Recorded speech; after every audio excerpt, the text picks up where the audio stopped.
¿Qué tal? Muy buenas tardes, estamos desde la Embajada de República Dominicana. El periodo comprendido entre 1930 y 1961 es conocido como la Era Trujillo.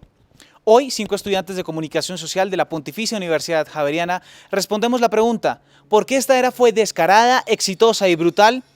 Basados en el libro La Fiesta del Chivo del Premio Nobel de Literatura Mario Vargas Llosa. Bienvenidos.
Bien sabemos que Mario Vargas Llosa es uno de los escritores más destacados del mundo por su forma particular de escribir, haciendo parte de una nueva generación de escritores que enfocan sus escritos a la historia con argumentos certeros. Para llegar a este lugar ha sido necesaria una larga trayectoria.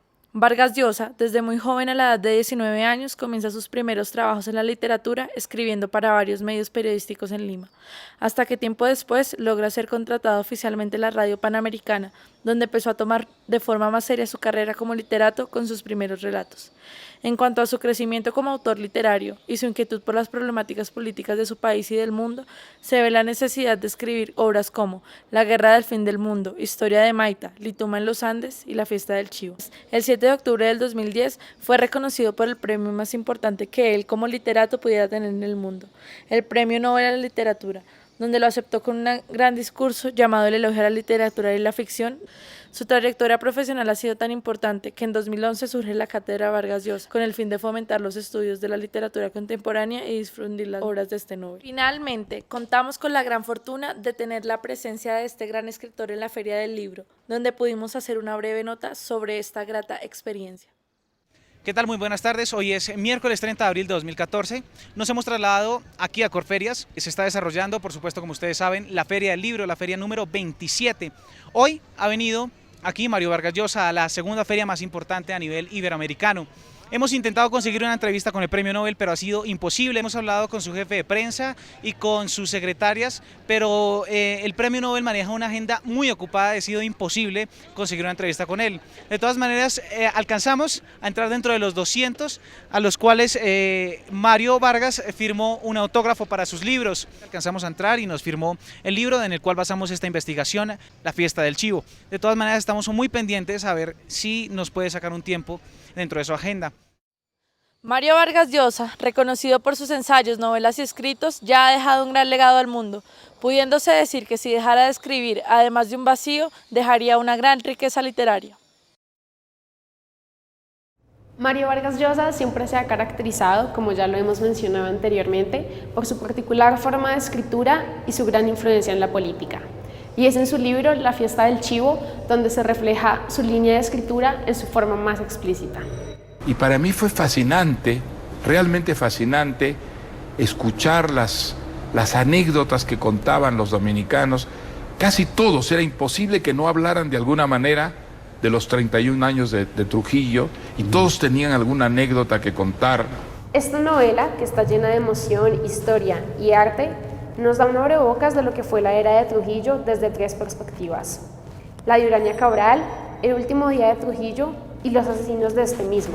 Y de pronto sentí, eso me ha pasado muchas veces, con la necesidad de escribir una historia sobre ese personaje, sobre ese país, sobre esos años absolutamente increíbles del trujillato. Pude conversar con trujillistas, con antitrujillistas, y fue digamos, una investigación fascinante porque salían cosas tan absolutamente increíbles. Vemos la afectación que tuvieron las personas con privilegios en este país debido a la muerte del dictador y, lo más interesante, ver cómo desde los ojos de Urania se describe una República Dominicana que muchos no conocieron y que fue dominada bajo los más estrictos preceptos de un hombre que, a pesar de su maldad y brutalidad, fue un genio al lograr la dictadura más larga de Latinoamérica. Como novela, excelente, es un documento que muestra la forma en la que Vargas Llosa puede ver una realidad. Como documento histórico hay muchas cosas que para nosotros no están claras y que él las tomó como hechos reales, como hechos, como datos que fueron verificados por él de boca en boca en sus entrevistas y en su investigación, pero entiende uno que hay muchas de ellas que realmente no se puede dar fe en testimonio. Y creo que la música y la literatura nos pueden hablar de la historia. La historia no es algo archivado, la historia no es algo de polillas, algo de especialistas. Creo que la historia la vivimos todos los días. Creo que la historia está viva y camina con nosotros. La ficción y la realidad se mezclan de una manera única para acercarnos a este importante hecho histórico, que aunque tiene tiempos difíciles, debe quedar plasmada por siempre, para recordar que quien reconoce su historia no está condenado a repetir.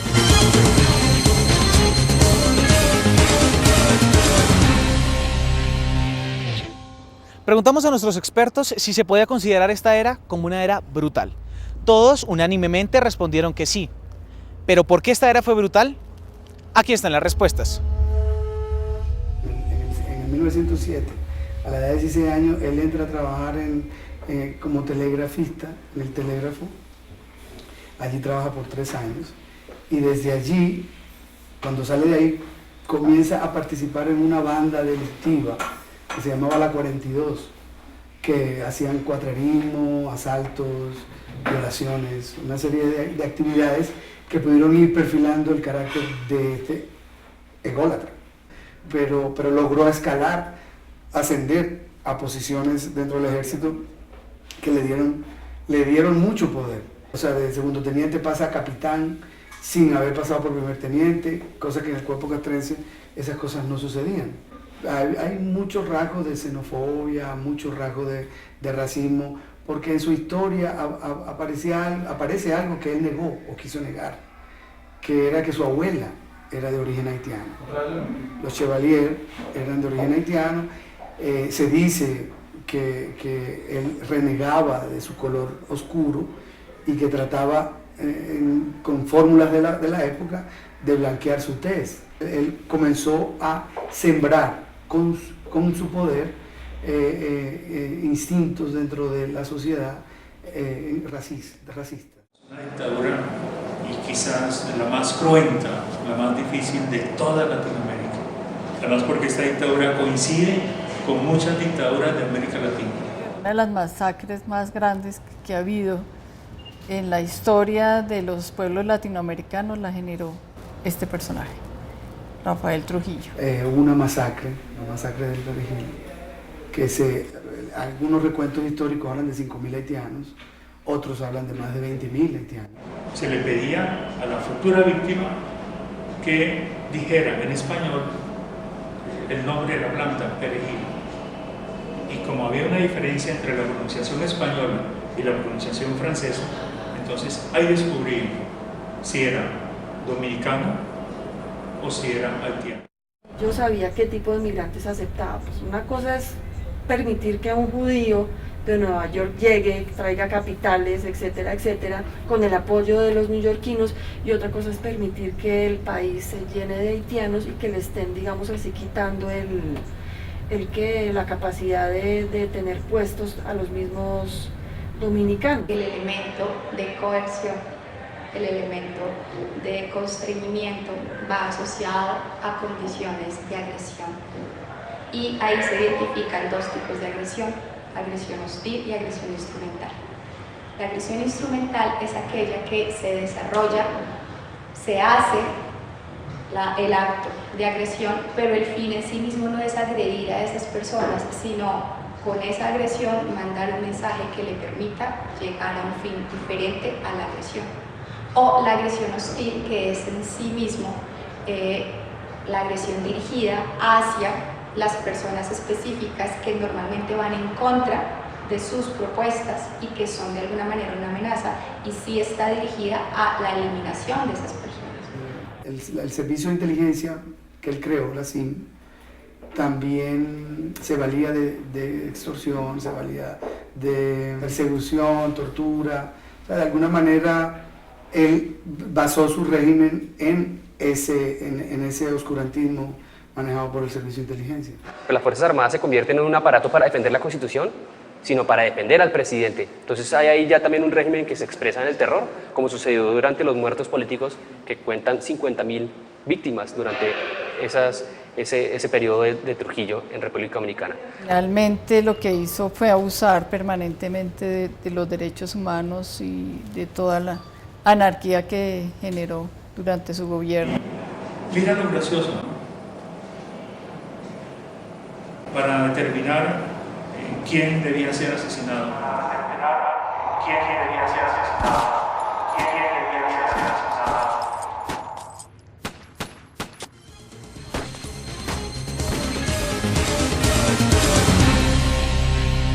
Muchos han considerado esta era como una realmente descarada.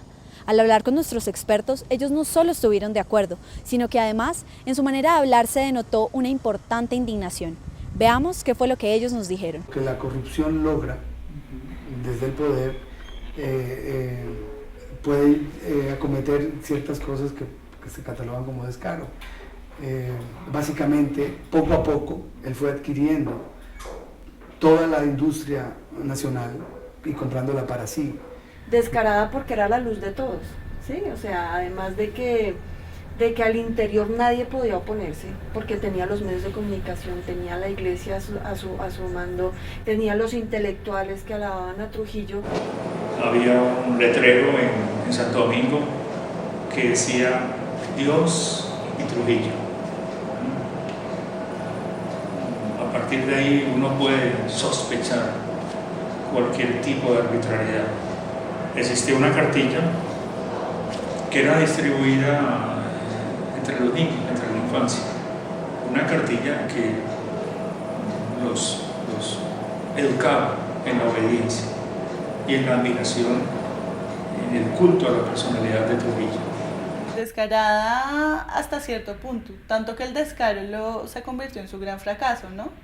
Llegó un punto en el cual él estaba tan obsesionado con el poder y tan obsesionado con sus decisiones, más allá de lo que dijera el resto, más allá de que el resto estaba ya muy incomodado por las acciones que estaba tomando, que finalmente él se clavó como el cuchillo a sí mismo. Yo creo que hubo descaro, y el descaro muchas veces lo encontramos no solo en la era Trujillo, sino en todos aquellos regímenes en que una persona se queda con el poder. Alguien dice que el poder tiende a enloquecer, y yo creo que el poder es la capacidad de influenciar a los otros. Pero cuando una persona se mantiene en el poder durante tanto tiempo y no quiere soltarlo, se convierte en paranoico. Es muy descarado el papel que él tiene en contra de una democracia. Alrededor del mundo se estaban forjando como las nuevas democracias. Lo que es mucho más evidente son esos recorridos que él hacía con sus hombres armados a recoger mujeres en un camión. No importaba si esta mujer era la esposa de uno de sus empleados o hija, pero pasaba la noche con ella y a la mañana siguiente la devolvían. Internacionalmente tenemos un panorama contradictorio, porque muchos analistas, sí, por supuesto, decían, uy, hay una dictadura, qué grave, ¿no? Pero finalmente negociaban con la isla hipócritamente. Es decir, esta fue una isla que le permitió al capitalismo ingresar y a tener cierta inversión a cambio de prebendas y que no dijera nada. Es decir, entonces muchas veces la comunidad internacional no denunció claramente lo que pasaba, convivió con ella. Que se develó, se quitó el velo y el resto de países con la OEA dijeron, oiga, que era lo que estábamos también nosotros apoyando, ¿no?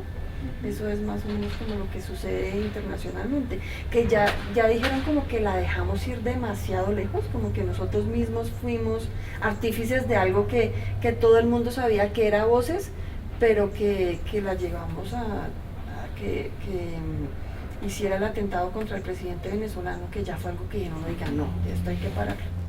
Pero también hay que reconocer que de los primeros países, y eso lo hizo Rafael Trujillo, que perteneció a las Naciones Unidas fueron ellos.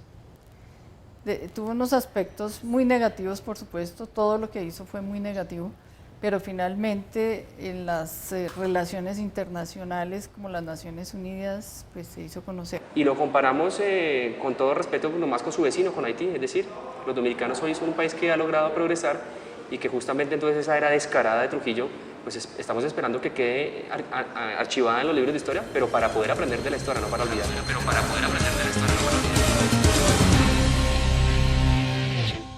A diferencia del acuerdo que tuvieron todos nuestros expertos en cuanto a las dos preguntas anteriores, esta generó polémica. ¿Considera usted que la era Trujillo fue exitosa? Veamos qué fue lo que encontramos. Lamentablemente es exitosa. Podría ser exitosa de pronto por resultados económicos, de pronto por imponer una superación de una crisis económica que se generó a nivel mundial, pero no sería exitosa en la medida de las consecuencias catastróficas que trajo para los dominicanos. No se puede considerar exitosa desde el punto de vista democrático. Tal vez desde el punto de vista del mantenimiento del poder, y para los seguidores de los modelos autoritarios fue muy exitosa. Pues Trujillo llegó y logró demostrar que el antecesor no era tan hábil, y pues el régimen de él era un régimen que además de miedo, además de una fuerza militar impresionante, también genera como toda esa estabilidad económica. Si tú tienes una dictadura que impone la economía para que ella fluya, pues eso hace que la modernización sea más rápida. Entonces podríamos decir que los costos políticos son muy fuertes, pero que la economía va a fluir de alguna otra manera mucho más rápido. Logran desarrollos que podrían verse desde una óptica como exitosas. Pero realmente para nosotros los dominicanos que pudimos tenerlo dentro de nuestra historia como una página oscura, entendemos que no podemos hablar de éxito cuando el costo en vidas fue tan alto. Si vamos a hablar de éxito, podríamos decir que su maldad pudo haber tenido éxito. Fue exitosa porque tuvo como que el apoyo de todos los estamentos en ella, ¿no? Y que como que a todos los mantenía un poco como que tranquilos y como que le permitía que sus intereses se fueran desarrollando. Tocó que se vivieran esas cosas, o sea, el desarrollo de infraestructuras urbanas, la creación de instituciones que hoy prevalecen, que surgieron en el momento de la dictadura. Y bueno, y todo lo que la infraestructura que pudo haber hecho la tiranía en el país nos queda como legado, que permitió que se creara el Banco Central, que se fortaleciera nuestra moneda, que aparecieran nuestros símbolos y nuestros elementos como de identidad nacional, que aparecieran de la mano de la tiranía, pero que hoy nos quedan como nuestros elementos a conservar. Yo creo que tenía una habilidad social impresionante y una carisma que logra que la gente esté de acuerdo con él y que evite mirar esos lados oscuros. Es que el líder no se genera él mismo, es decir, el líder no dice como yo soy el líder sino que el líder es una ubicación que hacen las otras personas a ese sujeto. Por lo tanto, esas personas lo ubican en el lugar que le permite tener un liderazgo. El tener el control de la inteligencia, el tener el control militar, el ir adquiriendo el control económico de la producción de la isla, todo eso le fue dando un poder absoluto a su reino. La prensa está limitada, no hay derecho a ejercer oposición, la gente no puede decir fácilmente lo que piensa, la gente no se puede manifestar, no hay medios que critiquen el poder. Yo pienso que 31 años fue suficiente como para poder dejar marcado hasta una tercera generación que estamos nosotros hoy después de ese momento. Claros en que no debemos permitir que se abandone el proceso democrático para que no sucedan cosas como esa. En ese sentido creo que fue exitosa mantenerse, pero fue justamente un fracaso desde el punto de vista de la libertad. Las músicas tropicales jugaron un papel muy importante dentro de esta dictadura. Veamos qué nos dicen los expertos respecto al tema. El merengue nuestro era considerado música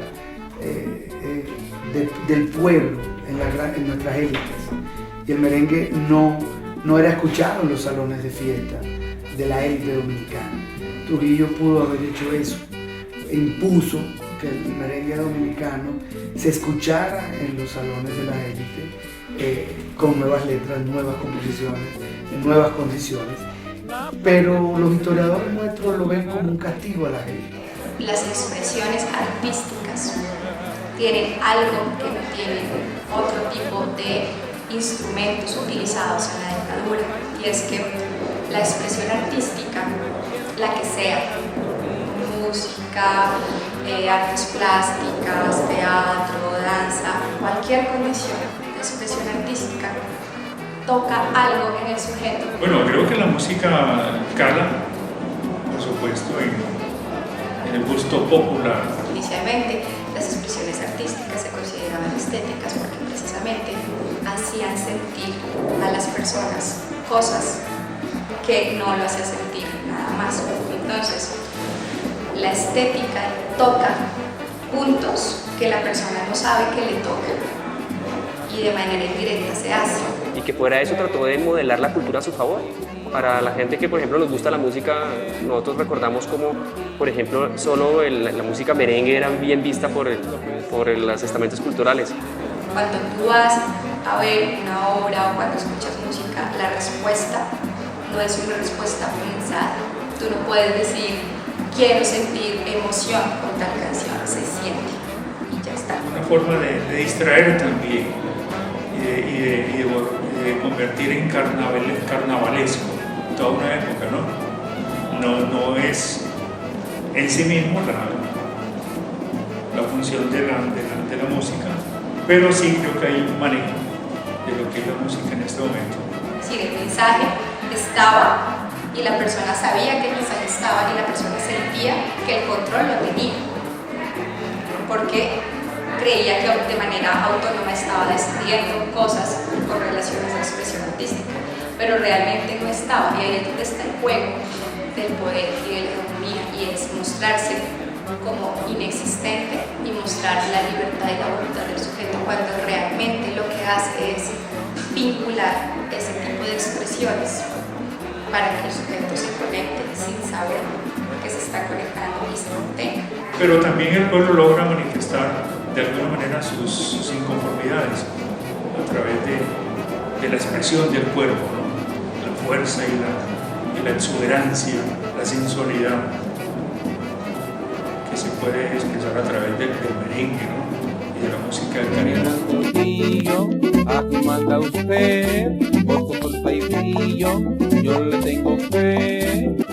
De todas maneras, sí manipuló el contenido de lo que el merengue podía llevar como mensajes, pero como todo, el teatro y la música también vieron sus formas para poder tener un doble sentido y poder igual ir transmitiendo valores sin que quede todo en favor de lo que la dictadura puede sembrar. En conclusión, podemos afirmar certeramente que esta era sí fue descarada, sí fue exitosa y sí fue brutal. Gracias a ustedes por vernos y hasta una próxima oportunidad.